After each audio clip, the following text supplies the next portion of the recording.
Hello there makers, and welcome back. In today's tutorial, we'll be making this very simple crochet case, which I plan to just store my little crochet supplies and my crochet hooks. There is a free pattern available together with the paid version. Find those in the description box below. Without further ado, let's get into the tutorial. So to begin working on our zip, if you can notice, I've got some holes on there, and that's because I just went through placing little holes so that it's easier for me to work into. So you want to start by placing your holes at the end where you're going to begin, which is right here, and you want to make sure you're pushing the hook in all the way midway and then taking it out. If you don't need to do this, if you're okay just going through, then you can skip this phase. But I'm just going to go around, evenly spacing my holes so that I know where I want my crochet hook to go or to enter.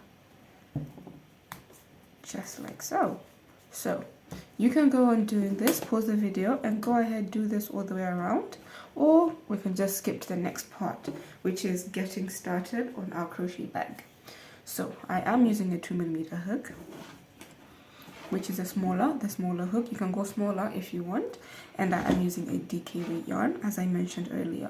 So I'm going to insert my hook into that first hole that I made, and then from underneath I'm going to loop that yarn onto my hook and pull it through, just like that. Hold on, let me do that again. I pulled one strand.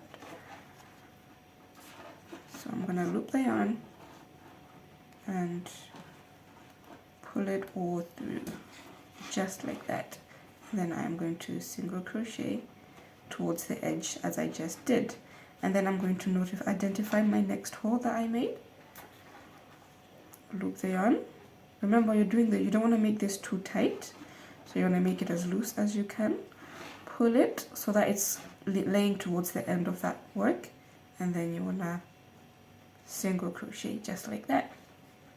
And you're going to continue doing that in the other holes that you made. And you notice that at the bottom I am trying to work over this tail so that it doesn't move too much. And then I'm going to pull my yarn through towards the end of my work, single crochet just like so. Identify where I made my next hole, working over my tail, pull my yarn through just like that, and single crochet. And this is what it's looking like, and this is what it's looking like on the wrong side. So I am going to proceed doing this until I get to right here where the zip has begun. So I will meet you there so that I can show you how we're going to move from this side to the other side. So after you have reached where that zip has begun, you just want to make a chain. I'm just going to chain 4, just like that. And then onto the other side, just at the other base of the zip, I will be placing my next round.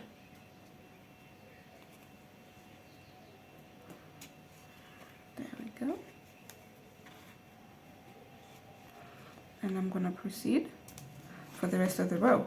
So you want to be stretching your zip as you go, just to make sure it's not getting all crunched up together.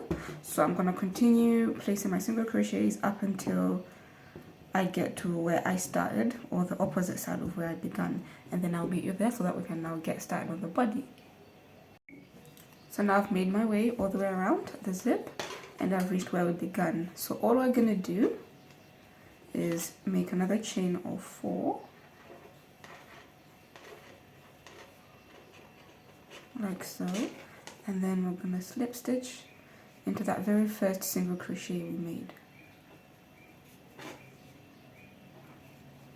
And there we are. We are officially done with our 2mm crochet hook.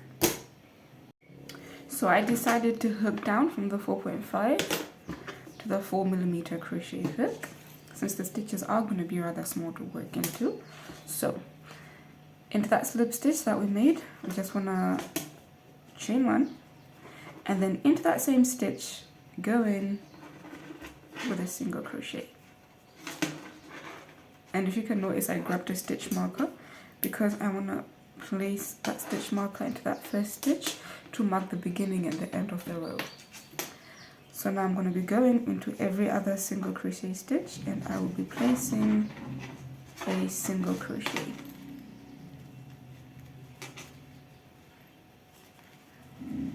Just like so.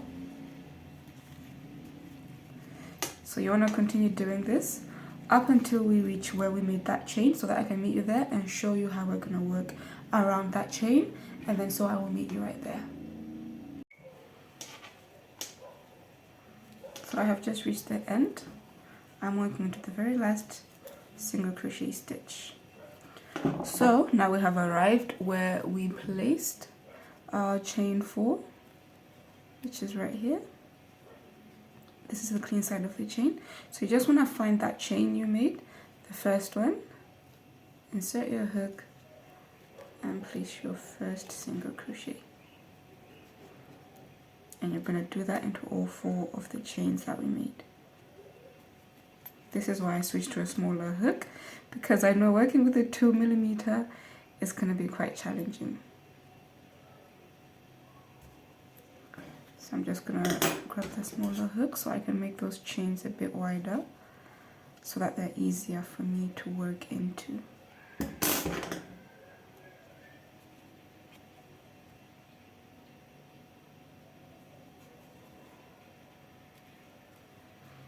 That's my second chain.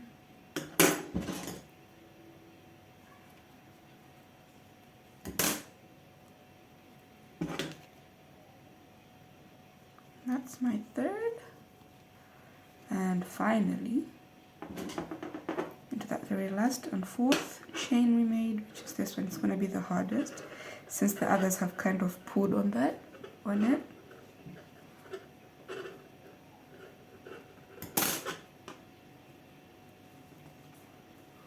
And there we go, single crochet. And then from here on, I'm going to proceed single crocheting all the way around. And once I get to the other side where I chained 4, I'm just going to repeat the process. And as you can see, it's kind of bending upwards. That doesn't matter because we're going to force it to bend the right way around. So just go around working your single crochets all the way around, and I will meet you once you get to the very last chain that we made so that we can connect and get started on the other rows. So I have just arrived at the end. I'm going to remove that stitch marker, slip stitch to join them there, chain 1, and into that same stitch go in with a single crochet and go ahead and replace that stitch marker. And then from here on, it's going to be so much easier. We're just single crocheting all the way around, and you're going to repeat this for the length that you want your pencil case or your crochet case or your bag to be. I'm going to continue until I have my desired length, and then I will meet you so that we can then get to closing our bag.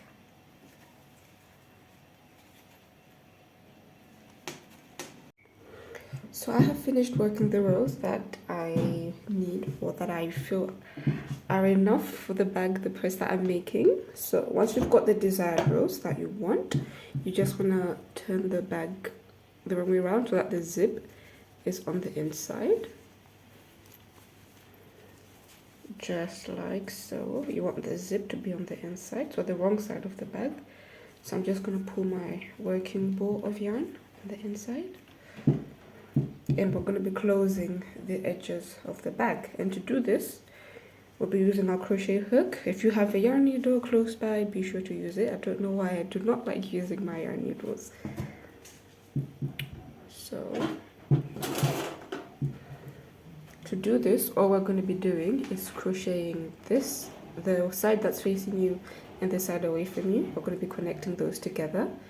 So you're just going to go in through one side as if you're trying to do a single crochet, and the other side of the other side, pull through, single crochet.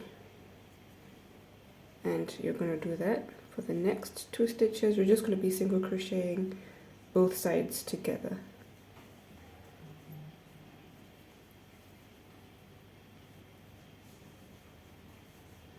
And you're going to do this all the way to the end of the row.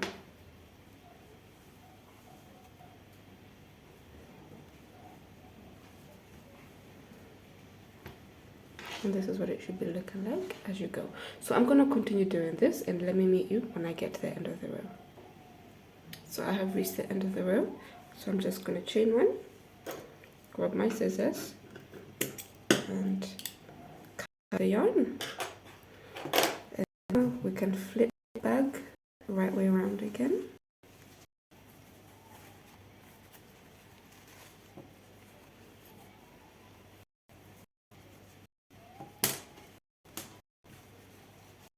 Just like so. I want to have these on the inside, and I'm just gonna zip my bag closed. Just like that. Your crochet dress is, this is what the end looks like. I've closed it all up. And there you go. You've got yourself a handmade crochet purse.